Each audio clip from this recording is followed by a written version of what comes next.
In what particularly hurts as a Wallabies fan are losses of Rob Valentini and Alan Alatoa in the forward pack. Both have succumbed to injuries, sadly. If I were a Wallabies selector and those two men were fit, they were almost the first two I would pick in the forward pack.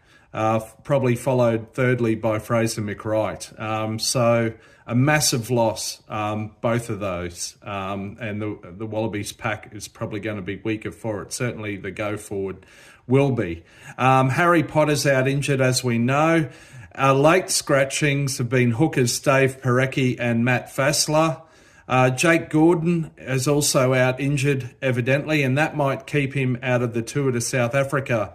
Let's not forget the Wallabies face South Africa Springboks in Johannesburg in just 2 weeks' time. So that's a loss. Reserve prop Tom Robertson is out.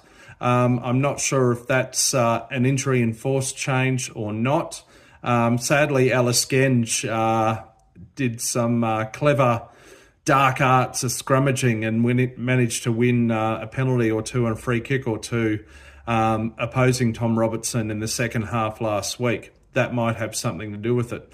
Anyway, coming in, so a lot of changes, and we've got, in fact, no fewer than 5 Wallabies from this 23 who are involved in tests now for the first time in this series. On the other hand, there are 0 in the Lions.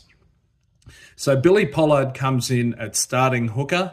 Taniela Tupou comes in at starting prop.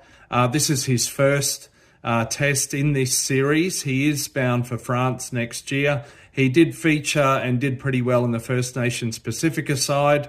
So hopefully he'll be motivated to play his final test at home for the Wallabies before heading off to France. Tom Hooper at number 6 comes back in. He was involved off the bench in game 1. For reasons not fully clear to me, he wasn't involved in game 2. I think he'll do well there.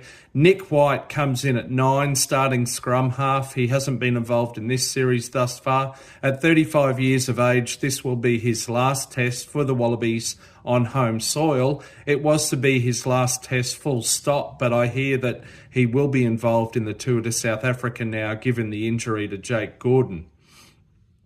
He will retire at the end of the year after playing for the Force in the Super Rugby AU season. That's the plan. Dylan Peach comes in on the wing in place of Harry Potter, and he's a man who'll do very well. I might have argued that he would have warranted a spot in the first 2 tests, actually, and again,